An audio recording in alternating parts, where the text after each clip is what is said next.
ఇప్పుడు దేశ రాజధాని ఢిల్లీలో రేపు ఫిబ్రవరి 5వ తారీఖున ఎలక్షన్లు జరిగే అవకాశం ఉంది. దాదాపుగా 70 స్థానాలకు ఎన్నికలు జరిగే అవకాశం ఉంది. ఈ ఎన్నికల్లో హోరాహోరీగా ప్రచారం చేస్తున్నారు. అటు బీజేపీ, ప్రధానమంత్రి మోదీ, ఇటు మాజీ సీఎం, ఆమ్ అవును. ఆద్మీ పార్టీ అధ్యక్షులు అరవింద్ కేజ్రీవాల్. కేజ్రీవాల్ గారు హోరాహోరీగా పోటీ చేస్తున్నారు.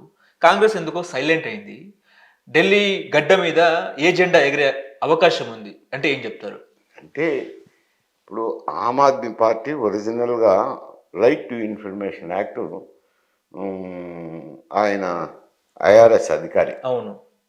వారి సతీమణి కూడా ఐఆర్ఎస్‌లోనే పనిచేస్తుంది. ఐఆర్ఎస్‌లో పనిచేస్తూ రాజీనామా ఇచ్చేసి రైట్ టు ఇన్ఫర్మేషన్ యాక్ట్‌ను దేశం మొత్తం మీద ప్రచారానికి తీసుకురావడానికి తిరిగాడు. నాకు కూడా బాగా తెలుసు. ఓకే. ఎందుకంటే మొట్టమొదటగా ఆంధ్రప్రదేశ్ అసెంబ్లీలో right to information bill private బిల్లుగా ఇంట్రడ్యూస్ చేసింది నేను. హుహు. అందువల్ల నాకు ఆర్టీ మీద కొంచెం ఈ అవినీతి తగ్గుతుందనే అభిప్రాయం ఉంది. ఓకే.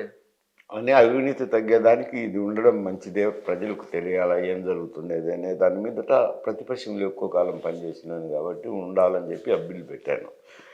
నేను రాజ్యసభకు వెళ్ళినప్పుడు ఈ బిల్లు వాళ్ళ దృష్టికి వచ్చింది. ఎవరు పెట్టిందంటే ఫలానా అని. అంటే నేను రాజ్యసభలో ఉన్నప్పుడు వచ్చి పరిచయం చేసుకున్నారు.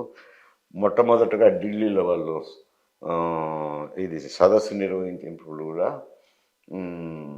నిరసన ర్యాలీస్ కూడా నా క్వార్టర్స్నే వాడుకున్నారు. నాకు బాగా ముఖ్యము. మళ్ళీ తర్వాత రైట్ టు ఇన్ఫర్మేషన్ యాక్ట్ కిందనే వాళ్ళు పనిచేసినారు ఢిల్లీలో మేలి క్లినిక్లు ఏర్పాటు చేయడము, ప్రజలకు విద్యా సౌకర్యాలు కల్పించేటి అవి అజెండాతో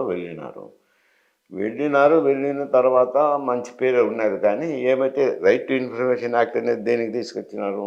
అవినీతికి వ్యతిరేకంగా.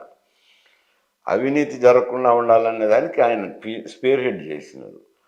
అటువంటి అధికారి తెల్లబట్టలు దొరుకున్నప్పుడు చిన్న మచ్చబడినా బాగా కనపడుతుంది. అదే నల్ల నల్ల నల్ల నల్ల రంగు చొక్కాలో రంగు పడినా కనపడదు. అట్లా అవినీతి మీద పోరాటానికి రైట్ ఇన్ఫర్మేషన్ మీద పోరాటం చేసిన వాళ్ళు ఈ లిక్కర్ స్కామ్లో వాళ్ళ పేర్లు కూడా రావడము కొంచెం మరక పడింది. ఇప్పుడు వాళ్ళు బీజేపీ ఏమంటే ఈ మారు మేము గట్టిగా ఫైట్ చేయాలా అని గత లోక్సభ ఎన్నికలను దృష్టిలో పెట్టుకొని వాళ్ళు ఫైట్ చేస్తున్నారు. రీసోర్సెస్ ఉన్నాయనుకోండి, అధికారంలో ఉన్నారు. ఢిల్లీలో రాజధాని ఉంది కాబట్టి దానికి ప్రాముఖ్యతనిచ్చి వాళ్ళు పోరాటం చేస్తున్నారు. కాంగ్రెస్ పార్టీ గతంలో ముఖ్యమంత్రి కూడా ఉన్నారు. ముఖ్యమంత్రులుగా ఉండి కొంచెం వెనుకబడినారు.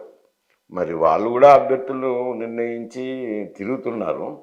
అంత ప్రాముఖ్యత రావడం లేదు. మరి ఎన్ని సీట్లు వస్తాయో ఏమో ఎన్నికల్లో తేలాల్సిన విషయం. ఇప్పుడైతే 3 పార్టీలు పోరాటంలో ఉన్నాయి. ఓకే. మరి మామూలుగా అయితే కొన్ని ఆపు కాంగ్రెస్ పార్టీ గెలిచింటే పరిస్థితి బాగుండేది.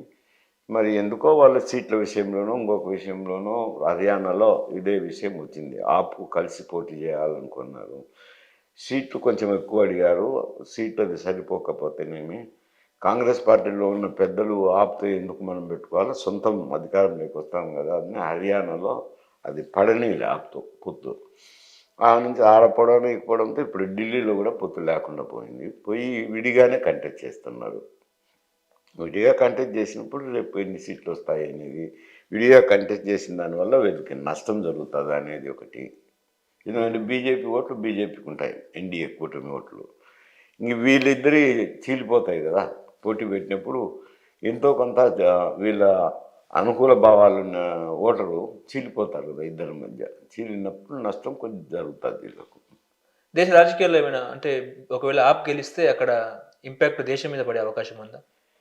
అంటే అక్కడ ఆప్ గెలిస్తే దేశం మీద ఏమి ఇంపాక్ట్ పడుతుంది? బీజేపీ మీద ఏమైనా? ఢిల్లీకి సంబంధించిన దేశ రాజధాని ఎలక్షన్ కదా.